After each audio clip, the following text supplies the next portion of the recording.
In 2022, 4 college kids were sharing a cramped apartment, living on takeout and cheap coffee, building software almost nobody had heard of. 4 years later, one of them, just 25 years old, would sell that software to Elon Musk for $60 billion.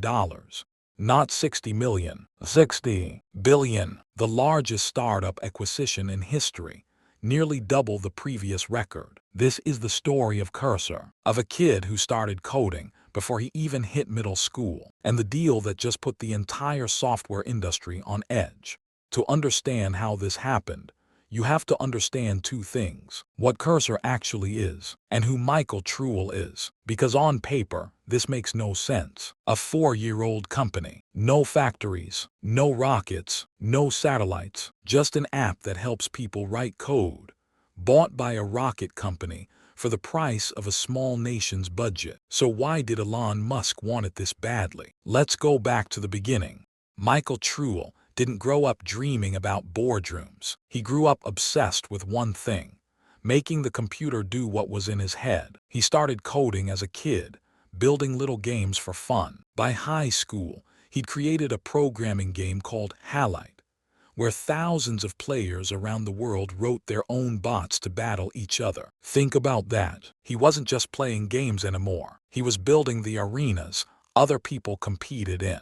That talent got noticed fast. He interned at a drug discovery lab, working on computational chemistry. Then, at just 18, he landed at Google, training machine learning models that decided what news millions of people would see. He enrolled at MIT, one of the best engineering schools on Earth. And then he did the thing that every great origin story needs. He walked away from it, because Truell had seen something on the inside of these AI labs that most of the world hadn't yet. He believed software development itself, the way humans write code, was about to be rebuilt from the ground up, and he didn't want to read about it in a textbook someday. He wanted to be the one who built it.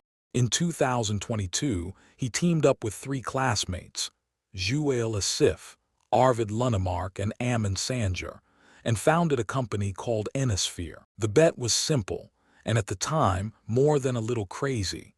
What if you could write software just by describing what you wanted in plain English, and let an AI do the actual typing? They built it on top of the world's most popular code editor, so it felt instantly familiar to any developer who opened it. But under the hood, it was something completely new. They called it Cursor. Developers tried it, and something just clicked. This wasn't autocomplete. Cursor could read your entire project, edit multiple files at once, and reason about your code like a real teammate sitting right next to you. The engine behind it, a model they called Composer. Word spread the way it only does among engineers, quietly, and then all at once. The kind of tool you show to one friend, and a week later your whole team is using it. And then the numbers started doing something that almost no company in history has ever done. Watch this timeline, because this is the part that doesn't feel real. August 2024. They raise money at a $400 million valuation. Huge for a 2-year-old startup. December, $2.5 billion. March 2025. $9 billion. November, backed by heavyweight investors Excel and Kodu, $29.3 billion. Read that again. From $400 million to nearly $30 billion in about 15 months. One of the fastest climbs in the history of startups. And it wasn't just hype. The revenue was real. Cursor blew past $1 billion in annual revenue. Then its run rate doubled in a matter of months, from around $2 billion to roughly $4 billion a year. By 2026, Cursor was running inside more than half of the Fortune 500. 4 kids from a dorm room had quietly built the tool powering corporate America's code, which is exactly when the most powerful man in tech came knocking. Elon Musk had a problem. He'd merged SpaceX with his AI company XAI. He'd built Colossus, a monster supercomputer in Memphis with around 200,000 NVIDIA chips. He had the raw power to compete with OpenAI and Anthropic, but he was losing the one battle that mattered most to businesses: the tools that developers actually open every single day. He had the engine, he just didn't have the cockpit.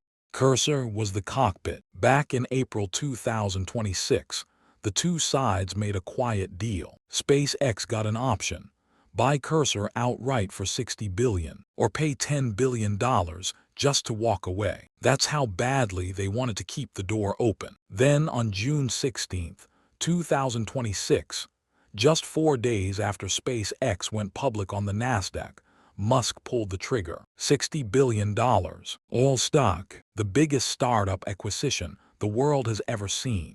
And on that very same day, Cursor revealed the real flex. Their first model, built completely from scratch, Composer 3, around 1.5 trillion parameters, trained on Musk's Colossus supercomputer. Truell even claimed it was bigger than the models from OpenAI and Anthropic. They didn't just join the AI race, they tried to leapfrog the entire thing. They also teased Origin, their own rival to GitHub itself. For Musk, the math was beautiful. The computing power, the data, and now the application, all locked in one closed loop. The final piece of the AI puzzle. But a deal this big never comes clean. Regulators are already circling. A $60 billion grab by a company that already dominates rockets, satellites, social media, and AI. Watchdogs in the US and Europe are watching very closely. SpaceX even agreed to pay a $4 billion fee if antitrust concerns kill the deal. And there's a quieter fear, the one engineers are whispering about. Cursor was trusted because it was neutral. It worked with everyone's AI. Now it belongs to one of the biggest players in the game. Think about it. One company would control the editor that writes your code, the platform that stores it, and the AI doing the writing. It can read the private source code inside half the Fortune 500. Security teams have just months to decide whether they are okay with that. So here's where we land. 4 classmates, 1 apartment, 1 wild bet on the future of code. 4 years later, billionaires and the center of the biggest deal in startup history. Michael Truell saw the wave before almost anyone and rode it straight into Elon Musk's empire. Whether that's the smartest exit of the decade or the moment an entire industry lost its independence, we are all about to find out. If you want more stories of the unknown people quietly building the world we live in, the origins behind the biggest names in tech, subscribe to Tech Origins, because every empire starts somewhere small.